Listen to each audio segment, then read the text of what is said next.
Welcome to Dare to Soar with your host, Dr. RC. Dr. RC will empower, encourage, and strengthen you. She will help you to soar to your highest potential while instilling hope. Please welcome the host of Dare to Soar, Dr. RC.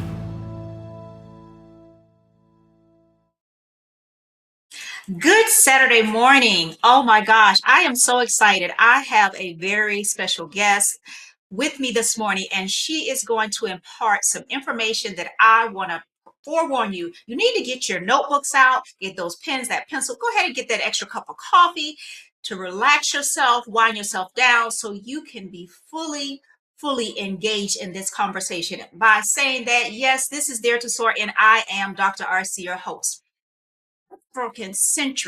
African-centered restorative practices for social workers and community. That is the topic that we're going to be having, or the discussion that we're going to be having. My guest, Dr. Kiesha Allen.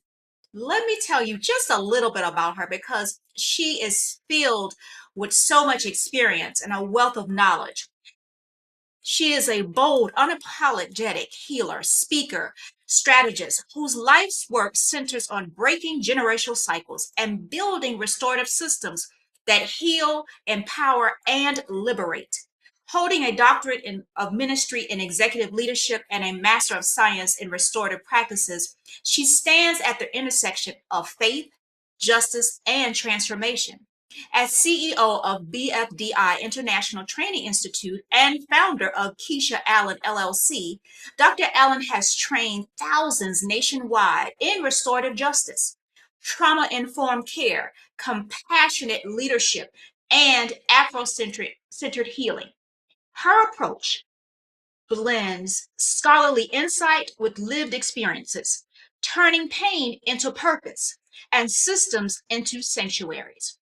A published author, certified life coach, and dynamic leader, Dr. Allen also serves as the president of the National Association of Black Social Workers and the Greater Detroit chapter. Whether it is in boardrooms, classrooms, churches, or community spaces, she brings fire, faith, and freedom. She doesn't just train, she transforms. And when she shows up, restoration flows. Welcome, Dr. Allen. How are you on this Saturday morning? I am doing absolutely super fantastic. Thank you so much for having me on your show, Dr. RC. I really appreciate that. Absolutely. The pleasure is all mine. I want to make great use of our time during this hour, because I know that you're going to be dropping so many golden nuggets that they're going to be unforgettable. So with that being said, Dr. Allen, for those who just may not be familiar, what are African-centered restorative practices, and how do they differ from mainstream restorative justice models? So restorative practices, as we know it today, the popular version of restorative practices was actually started by a gentleman by the name of Ted Wachtell, who was also the founder of the International Institute for Restorative Practices. And restorative practices was a framework that Ted developed. I know him, was a framework that Ted developed initially to address things that were taking place in the school system with children. And the idea behind it was to be able to reclaim relationships in education, or to restore relationships in education. However, the foundational principles that make up the framework of restorative practices actually comes from many indigenous cultures, such as African-centered cultures. And so when you think about African-centeredness, one of the key pieces to African-centeredness is the idea and the reality of the circle, right? And so what we know about the framework of restorative practices is that circles are often used to bring people together in order to build community and in order to repair harm. African-centered restorative practices focuses on specifically the principles of the Nguzo Saba, the principles of the Ma'at. So we're talking about balance, justice, harmony, truth, and those things center African-centered restorative practices. You said so much in that response when you talk about being balanced, being centered, really, and then reclaiming and restoring, because when we look at what's happening right now across the nation, of course, that could be a whole nother show, but I'm not going to divert to that. I'm not going to dive into that. But truly, when we think about centered restorative practices, as you shared, those are such meaningful words, especially when you're talking about school systems and our children, because there is so much power. And then the circle itself. Guys, I just want you to picture a circle and the information that Dr. Allen just shared about that while I go on to this next question, because when I tell you I have so much more to ask her for you all to breathe in during this hour, it is going to be breathtaking and mind blowing as well. But thank you so much for being so detailed in your response and giving that history. So as Yeah. we move on, why is it important that social workers understand the cultural origins of restorative practices? Social workers are at the heartbeat of our communities. Um, and their job, their responsibility inherently is to restore balance, to restore peace.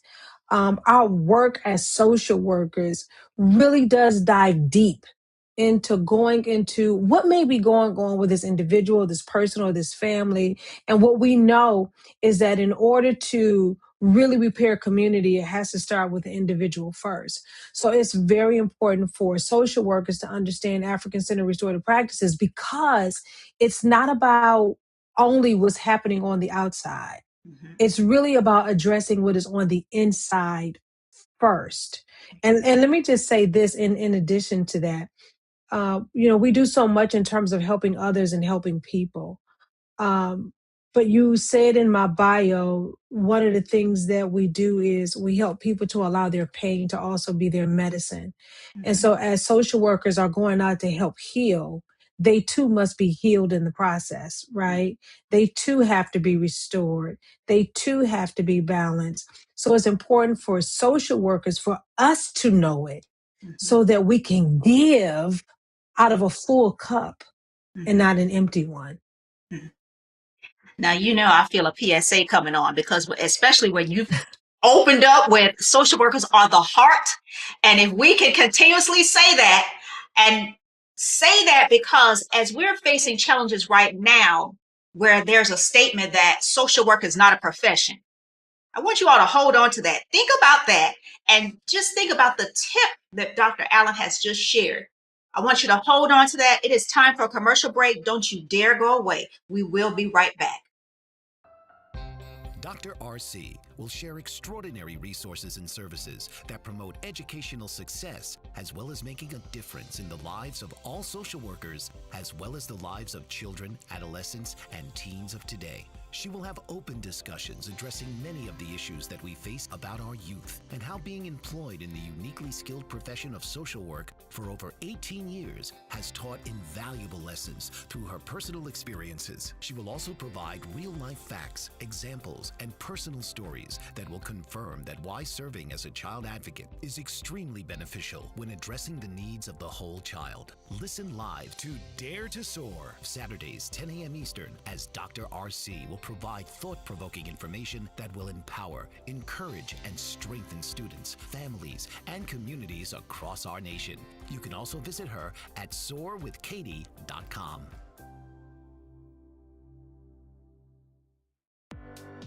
Author, radio show host, and coach John M. Hawkins reveals strategies to help gain perspective, build confidence, find clarity, achieve goals. John M. Hawkins' new book, Coached to Greatness: Unlock Your Full Potential with Limitless Growth, published by iUniverse.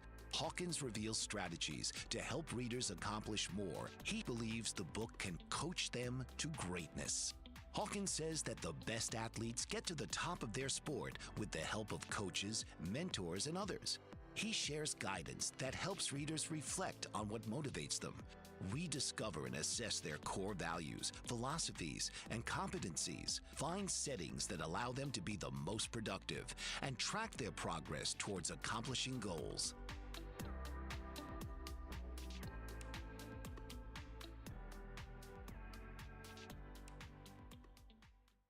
Welcome back. Oh my gosh. I know that you all are probably fanning yourselves saying, oh, she just hit it. She just hit it, because she did. My guest, Dr. Kiesha Allen, who is joining me on this Saturday morning, African-Centered Restorative Practices for Social Workers and Community.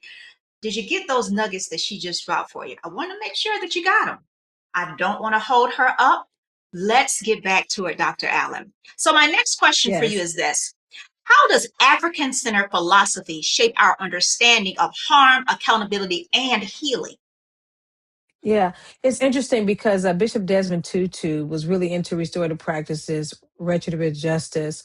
And one of the things he said is that uh, when conflict occurs, it's not so much to address the harm alone, but what it's really about is to restore Mm, and to bring back in harmony, right?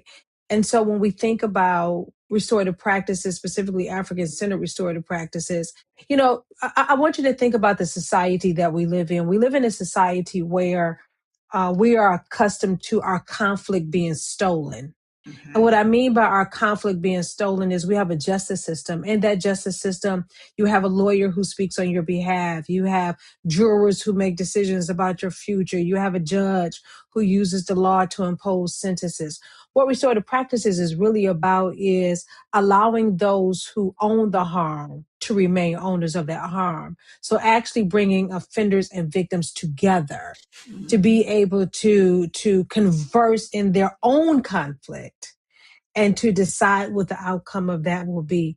And just to give you a quick example of that, because we do this conferencing work so much, there was a conference that I did in which two superintendents were at odds with each other. Well, mhm, they could have went to HR. They could have, went to their prospective bosses and had a decision made. But what they decided instead was, how can we use restorative practices to be able to come together as victim and offender, or as the one who's done the harm, the one who has been harmed, and to mhm, repair it ourselves. And it is in those moments that you actually see transformation that mhm, takes place. It is the difference between suspension and actually having people to come together, youth to come together to address their own issues, their own challenges. That's the heartbeat of community, right? When I mhm, see you and you see me, mhm, irregardless of what is taking place, and we're able to come together and have a conversation that's facilitated properly, right?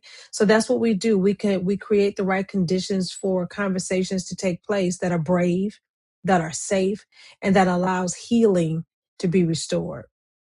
I love that. And I love the way those two superintendents came together, because oftentimes when we become elevated in so many positions, it's almost like we don't see ourselves as needing assistance. And I'm saying we as a whole, not specifically you and I, but just overall, as a generalization. So to be able to have two superintendents and you know, guide them in a direction and help them to open their eyes and mind to see what needed to be done, I am sure that it was more than powerful for that transformation. And I do say transformation to occur, because as I It stated, once was. you get to that level, I'm sure that it was just mind blowing even to them, mind blowing even to Yeah. them. And let me say And I, this, Dr. RC, go ahead. you are correct that on that level, the fact that they would be willing to come together to have restorative processes, but also there was a family in which a grandson allegedly was stealing money from his grandparents' house. And we facilitated a circle between the grandson, the grandparents, and the family, the stakeholders who were involved in the life of this young man, right? To be able to interrupt his interruption, right? And what you find out in the circle is that it doesn't, and that's the difference with African centered restorative practices, is that it's not just addressing whatever the issue is at the moment. It really does get to the root. So this family was able to get to the root of this young man's issue and what was going on with him. So as a family, they were able to use African centered restorative practices to restore that balance, to bring healing, and to bring that young man back into right space. What would have happened had they not chosen that route? What Mhm, would his direction have continued to be had they not been brave enough to come together as a family? And that's the thing. Restorative practices are not easy. It mhm, requires accountability. It requires authenticity. It requires truth. Mm-hmm. right? Mm-hmm. And awareness. So the ability to be able to do all those things and come together for the sake of love, for the sake of community is very important. Oh, absolutely, absolutely. So, so powerful. Because when you think about, as you shared that young man, it could have been a make or break situation for him. But here you were able to stand in the gap. You and your team were there to stand in the gap to guide them so that this young man was able to see something different. He was able to see Yes. the sunlight, so to speak. And the family was able to see something different because what they Hmm. saw was somebody stealing money from their home. But the reality was his father was on drugs. His father Hmm. had died from drugs. The Hmm. reality was he was dealing with a new stepfather. The reality was he wasn't being accepted and belonging into the school community. So he was dealing with so many painful issues. One of the things that he had control of in his mind was, let me take something. Yeah. And so for the family to get to the root of, oh, it's not about him stealing. Hmm. It's about him belonging. It's Mm. about his pain that he's not addressing, right? And him being able to see that. So yes, yes, and yes. Oh, I love it. I love it. African-centered restorative practices for social workers and community.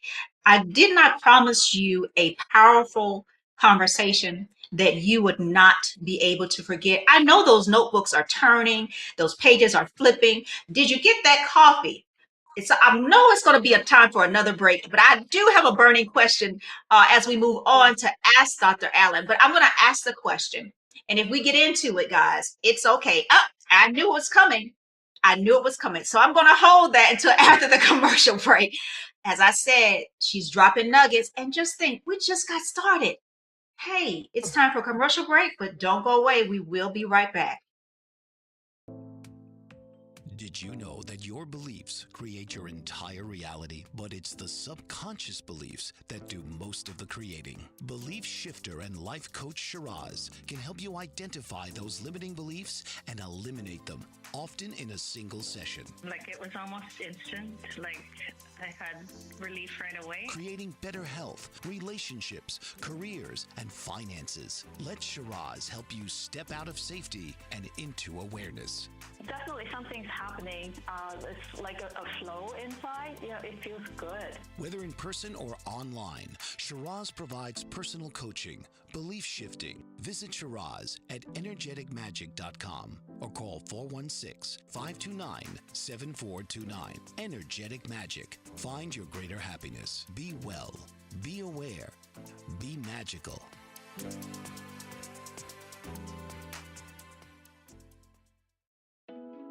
Are you struggling to care for elderly parents or a spouse? Do you wonder if being a caregiver is making you sick? Are you worried about taking time off work to care for elderly parents and balance work, life, and caregiving? Has caregiving become exhausting and emotionally draining? Are you an aging adult who wants to remain independent, but you're not sure how? I'm Pamela D. Wilson. Join me for the Caring Generation radio show for caregivers and aging adults, Wednesday evenings, 6 Pacific, 7 Mountain, 8 Central, and 9 Eastern, where I answer these questions and share tips for managing stress, family relationships, health, well-being, and more. Podcasts and transcripts of The Caring Generation are on my website, PamelaDWilson.com, plus my caregiving library, online caregiver support programs, and programs for corporations interested in supporting working caregivers. Help, hope, and support for caregivers is here on The Caring Generation and PamelaDWilson.com.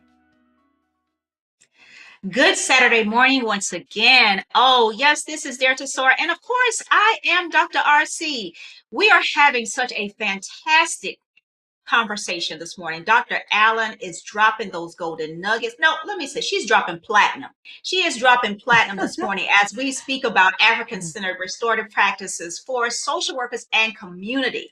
With that being said, I want to drive right into this next question because as we talk about community, what role does community play in African-centered restoration? Everything. There is a African proverb that says, when the children are not embraced by the village, they will burn it down to feel its warmth. It's one Mm, of my favorite proverbs, right? And so when you think about the village, we call it community, But the community is really the village, is really the stakeholders. And Dr. RC, I don't know, but I'm assuming that you grew up in a time similar to me where we knew our neighbors. You know, if you wanted to borrow a cup of sugar, they just had to come and knock on the door, sometimes even just walk in themselves. I remember getting in trouble at school one time, and my house was in the middle of the block. And before I got to my home, you know, Miss Mary, who was sitting out on the porch on the corner, was correcting me about my behavior at school before I actually got home, right? So there was an involvement in the whole child, in the whole Yes. community, you know, Yes. everyone participated. We live in a day and time now where it's like, don't say anything to my child. You know, what was happening in your house is nobody else's business. But what happens with that, when you think about African centeredness, is that there is a connection that goes from the eternal to the eternal. We are connected to our ancestors. We are connected to spirit.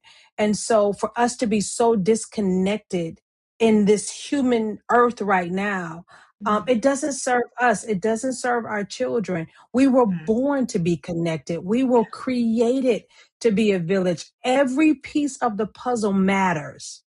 Every piece of the puzzle Oh, matters. yes. And so when we remove that from our children, when we remove that from our lives, then what you have is broken systems. And I think it was Frederick Douglass who said, it is easier to build strong children than to repair broken men.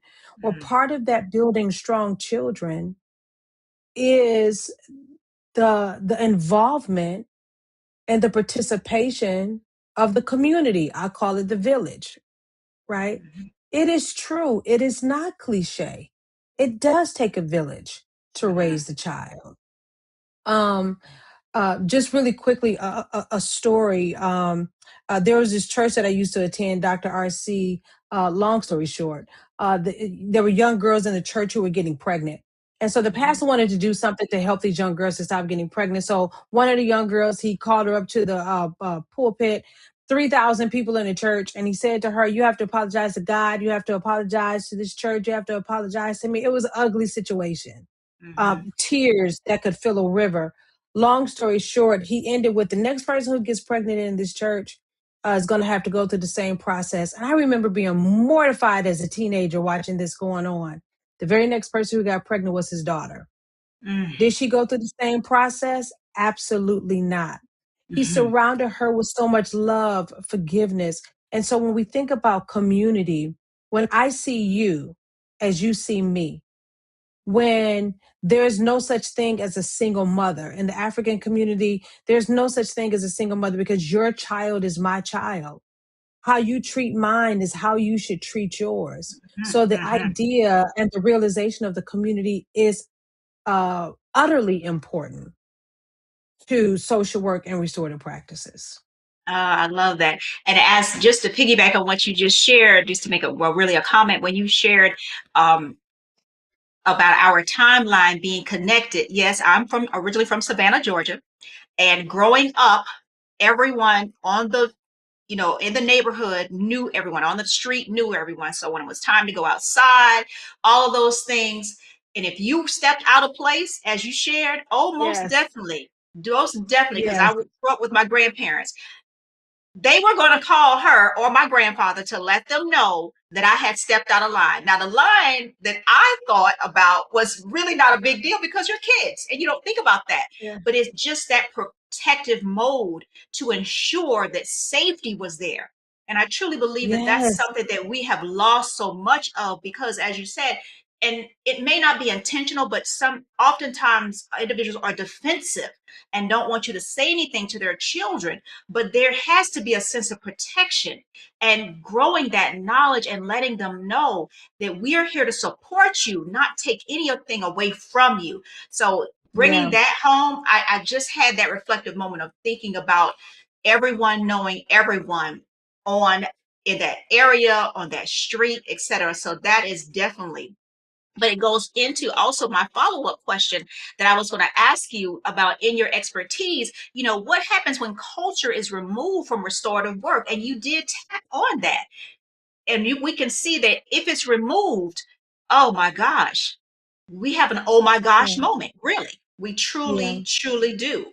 But if there's anything else that you would like to add to that, because you've already so eloquently shared what happens when it is that culture is removed. So I'm going to Yeah. be quiet right now and let you go ahead, because this is so, oh my Well, gosh, this is such a good conversation. it really is a full circle moment, because when you think about it being removed, you think about truth being removed, you think about balance being removed, you think about healing being removed, you think about accountability being removed, you think about safety being Mm, removed. All of those things are removed. What was interesting was during COVID, the incidence of neglect and abuse went mhm, drastically down mhm, uh, mhm, as it came to children. And the truth was, it wasn't that abuse went down or neglect went down, but the reporting of it went down because children were no longer in schools. mhm, mhm, School school systems create a culture for young people, right? Accountability and safety. And so when they weren't seen, who can report it? One of the things that I am consistently dealing with my daughter, who's 10 years old, about is going into the future. This idea of isolation. Computers are sucking us, and technology is sucking us into a world that is causing so much separatism. When you think about the metaverse and the fact that they want to do holographic classrooms now, where it's like, if you remember Star Wars, beam me into the classroom, and the child is remaining, in the home. You're removing that idea of community. You're removing that idea of healing, of safety, of accountability, of growth, of nurture, of all of these things.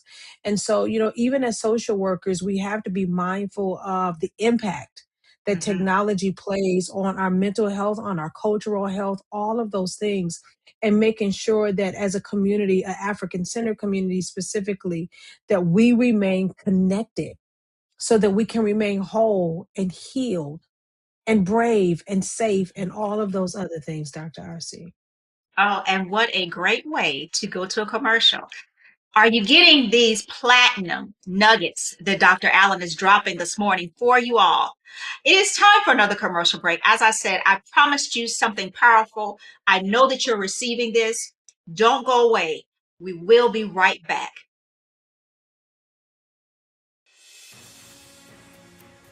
Mike Zorek, a three-time California state champion in Greco-Roman wrestling at 114 pounds.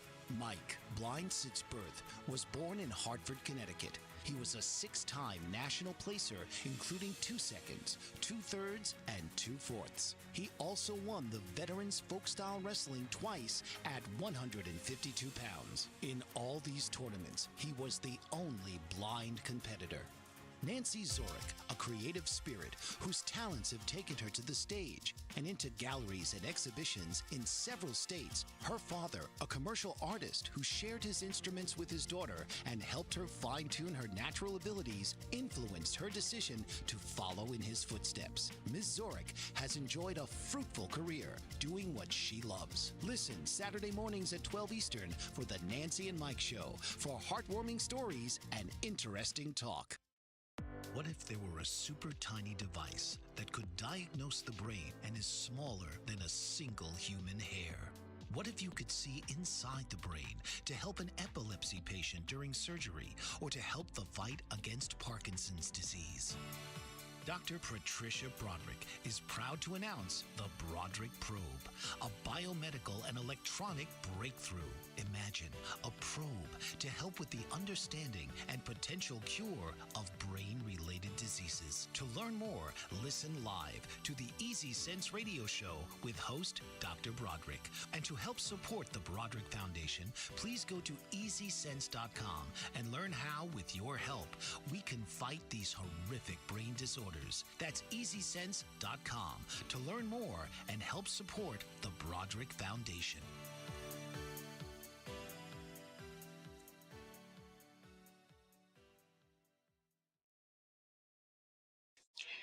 Oh, you have returned. I feel your energy. Yes, this is Dare to Soar, and I am Dr. RC. I promised you something that was going to be unforgettable. African-Centered Restorative Practices for Social Workers and Community. This morning, I have the pleasure of sitting with Dr. Kiesha Allen, who is the president of the Greater Detroit Association of Black Social Workers. She has been unpacking how culturally grounded restorative approaches restore dignity, promote accountability, and strengthen collective healing. I know that you're getting all this. Buckle back in, relax yourselves once again. And if you're driving, turn the radio up so you can hear exactly and precisely what she's delivering this morning. I want to jump back into our questions, Dr. Allen. You touched on social work and schools. So how can social workers integrate African-centered restorative practices into schools, agencies, and community organizations as well? As you can see, I like sharing anecdotes. I remember I was a restorative coach at this particular school, and this school had high, if you will, activity of children who were quote unquote committing offenses. And I remember one of the members of the MTSS team said, we should create a disciplined, I can't remember the name that she called it, but it was discipline something. Mm-hmm. And I said to her, why won't we just call it, opportunity, whatever it was, but just changing the name. So when I think about social workers and our involvement in the school systems, just like that story I told you about the grandmother or the grandparents with the young man who was stealing, social workers likewise have that same opportunity to be able to interrupt the interruption, right? Mm-hmm. And so we have used punitive models to address harm that has occurred. And what punitive models looks like is you don't do something that a teacher has asked you to do, or maybe you got into a fight or something more serious. Then our immediate thing is justice. We want blood. Suspend, suspend, suspend, suspend, suspend, right? Yes. But what we don't understand is that in the suspension, what's happening for that child is what are they doing at home? So Mm-hmm. it increases the opportunity for crime, so on and so forth. They say that an idle mind is the devil's workshop. Ooh. But when we're using restorative practices appropriately, I've had children, Dr. RC, who will say to me, I don't want to do restorative practices, just suspend me. Because in restorative practices, I have to address the harm that I caused and how it affected the community.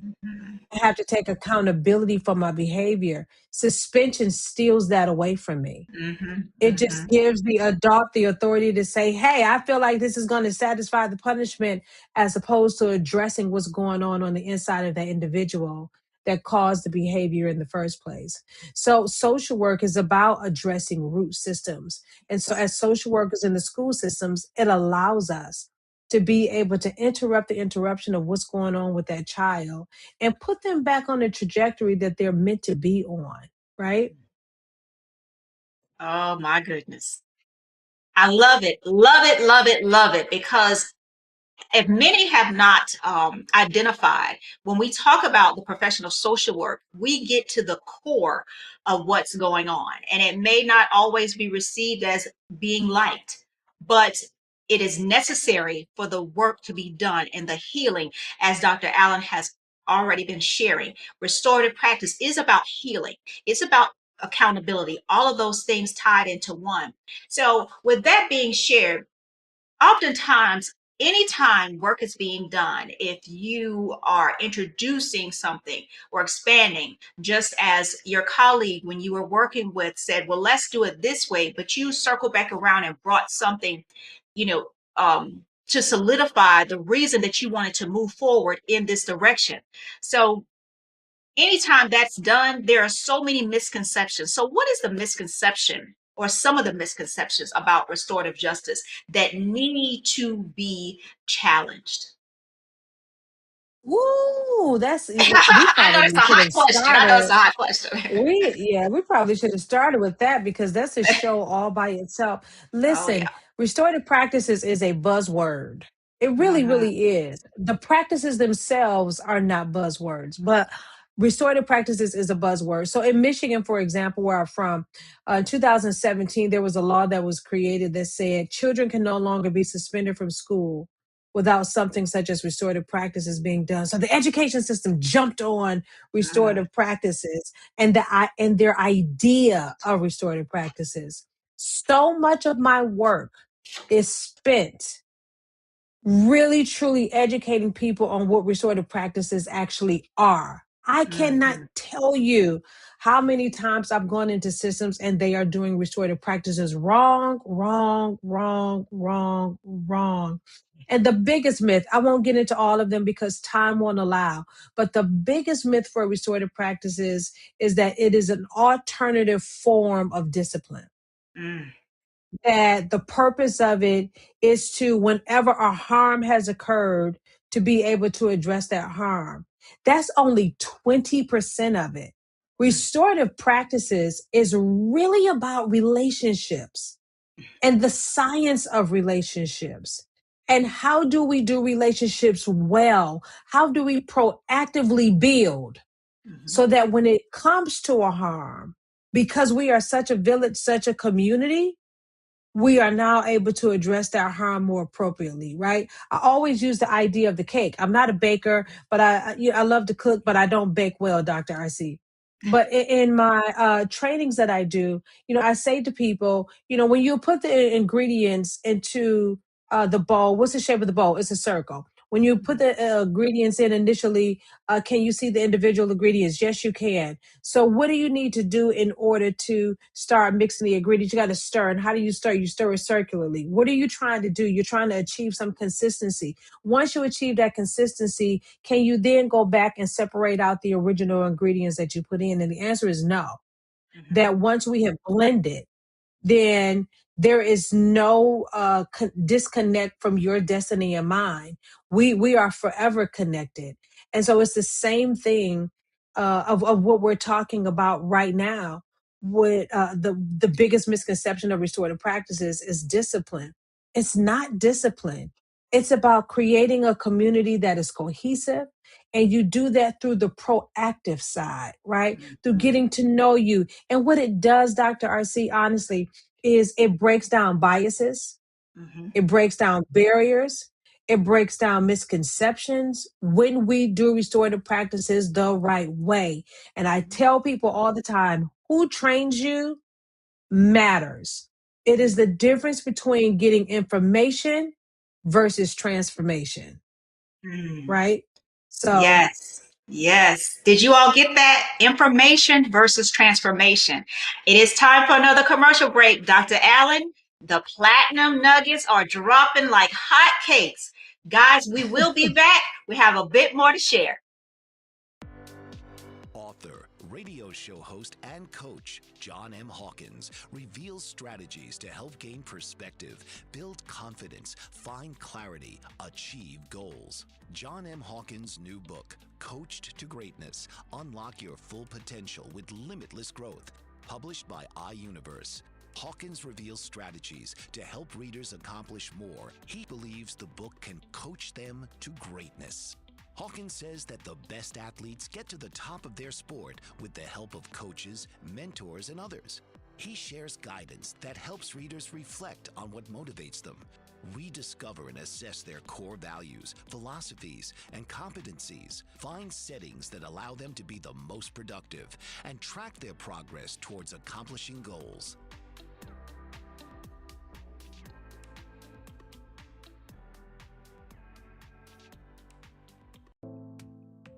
Did you know that your beliefs create your entire reality, but it's the subconscious beliefs that do most of the creating? Belief shifter and life coach Shiraz can help you identify those limiting beliefs and eliminate them, often in a single session. Like it was almost instant, like I had relief right away. Creating better health, relationships, careers, and finances. Let Shiraz help you step out of safety and into awareness.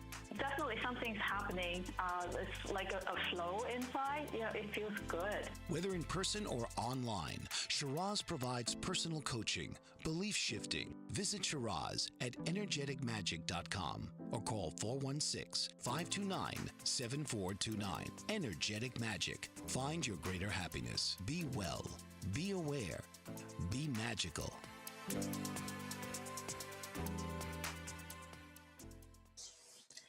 Yes, we have returned. This is Dare to Soar, and I am your host, Dr. RC. My guest for this morning is Dr. Kiesha Allen, oh, president of the Greater Detroit Association of Black Mhm. Social Workers. She is delivering such phenomenal information, and I mean phenomenal information about African-centered restorative practices for social workers and community. She has transformed this conversation or transitioned this conversation from theory to purpose. And I know that you all are getting such a wealth of information. I want to continue on. My time is going by so quickly. So, Dr. Allen, how does this work affirm dignity and identity in communities that have historically experienced trauma? Yeah. Miles Monroe said, when purpose is not known, abuse is inevitable, Mm, right? When mhm, purpose is not known, abuse is inevitable. So when you talk about how does this work, affirm dignity and identity, restorative practices, especially African-centered restorative practices, really does take the community back to our roots, mm, right? Connecting us back to spirit, connecting us back to the circle, connecting us back to each other, right? And who we are as a mm, people. When you think about um, circular versus linear, right? mhm, We live in a linear world where everything is individualized. When you walk into the classroom, there are individual seats, right? Everybody is responsible for their own space. But what does the Ubuntu say? I am because we are. mhm, There is no individual. There is only we. So restorative practices, African-centered restorative practices reaffirms the we. It gives identity to who the we are, right? I tell people that when I do the trainings, when I show up in your spaces, because I was divinely meant to. mhm, There was something that I was meant to reflect for you, and there was something that you were meant to reflect for me, that the training is not one-sided, it is cyclical, right? mhm, It is circular. And so the same thing even in this space, we're having a conversation, but there is something that you're meant to reflect for me and I for you. And for those who join this event, there's something that is meant, it's cyclical. And so it affirms the identity of we, not I, mhm. and it puts us and reconnects us back to that most important and sacred space. I love that. I love that, which is actually a great segue into what does spirituality or ancestral wisdom play in the restorative processes? There are two quotes that are coming to my mind. Can you tell I like quotes? I like quotes. Oh, People who know me I know love that I it too. like You keep quotes. them rolling. You keep them rolling. Energy. Speaking that truth. Oh, man. But the two quotes that come into my mind is, one is, you cannot introduce a child to God. Mm, As we grow and the impact of this world takes hold to us, um, what we know in the African community is that children are so close to God, right? mhm, That there's no disconnect. It's only as we get older and we get more information that there is this disconnect. Again, reminding me of the school system. When children start off in preschool and kindergarten, when teachers call them to the carpet, they call them to meet in a circle, right? It's only mhm, when they start getting into first, second, third, fourth, fifth grade, so on and so forth, that the circle is no more. They don't meet in a circle, but they start off that way. When we think about God, mm, we think about God as a circle. And what do I mean by God as a circle? There is no ending, there is no beginning. mhm, Always was, always will be. It is the eternal. And when you think about the circle and even the positioning of it, there is no hierarchy, right? mhm, Everyone is seen, everyone is heard. There is no hiding, right? We talk about introverts versus extroverts. Well, both introverts and extroverts come together in the space of the circle, right? Everyone gets the opportunity to have voice. Everyone gets the opportunity to feel that belonging. When you think about Maslow's hierarchy of needs, on the very bottom of Maslow's hierarchy of needs is food, water, shelter, safety, which is what we all want. We all need to survive. But the other thing that we need to survive is belonging. Well, Mhm. what gives us belonging more than anything else? It is that idea of being connected. How are we best connected? We are best connected when we come to the circle. That is the most spiritual thing that you can do. Love God with all your heart, mind, body, and soul. Mhm. And then the second is like unto the first, love your neighbor Mhm. as you love yourself. I cannot love you if I'm not connected to you, right? So that's what restorative practices does. That's what that circle does, is it connects us in our spirits, in our souls, in our humanity, and it removes the distinction between you and I. I love that. And it all circles back around to loving yourself, belonging as well, while we're tying in about the harmful pieces, but creating that balance. So thank you, Dr. Allen, for, you know, Yeah. breaking that apart. Breaking that apart is so critical. Oftentimes we may see something but not have fully understand it, but also be afraid to ask those needed questions. So when you talk about the quotes, hey, it's bringing truth to power and it ties everything in together about this topic that we are talking about today, African-centered restorative practices for social workers and communities. And you have brought philosophy into place, looking at those frameworks, the accountability part of it also. And then here we are with the spirituality part of it and the ancestry part of it, while talking about collective responsibility as well. So, guys, I told you she was going to bring platinum. Platinum. I told you this was going to be a powerful, powerful conversation that we are having this morning. Dr. Kiesha Allen, president of Greater Detroit Association of Black Social Workers. This conversation is one that you don't want to just put to the side. She's dropping so much information until you can go back and look at it a little later. Hey, but it's time for another commercial break. I just have probably like one or two more questions for her, unfortunately, because I feel like we can go on and on and on. But it's time for a commercial break, guys. We'll be right back. Are you struggling to care for elderly parents or a spouse? Do you wonder if being a caregiver is making you sick? Are you worried about taking time off work to care for elderly parents and balance work, life, and caregiving? Has caregiving become exhausting and emotionally draining? Are you an aging adult who wants to remain independent but you're not sure how? I'm Pamela D. Wilson. Join me for the Caring Generation radio show for caregivers and aging adults, Wednesday evenings, 6 Pacific, 7 Mountain, 8 Central, and 9 Eastern, where I answer these questions and share tips for managing stress, family relationships, health, well-being, and more. Podcasts and transcripts of The Caring Generation are on my website, PamelaDWilson.com, plus my caregiving library, online caregiver support programs, and programs for corporations interested in supporting working caregivers. Help, hope, and support for caregivers is here on The Caring Generation and PamelaDWilson.com. Dr. RC will share extraordinary resources and services that promote educational success as well as making a difference in the lives of all social workers as well as the lives of children, adolescents, and teens of today. She will have open discussions addressing many of the issues that we face about our youth and how being employed in the uniquely skilled profession of social work for over 18 years has taught invaluable lessons through her personal experiences. She will also provide real-life facts, examples, and personal stories that will confirm that why serving as a child advocate is extremely beneficial when addressing the needs of the whole child. Listen live to Dare to Soar, Saturdays 10 a.m. Eastern, as Dr. RC will provide thought-provoking information that will empower, encourage, and strengthen students, families, and communities across our nation. You can also visit her at soarwithkatie.com.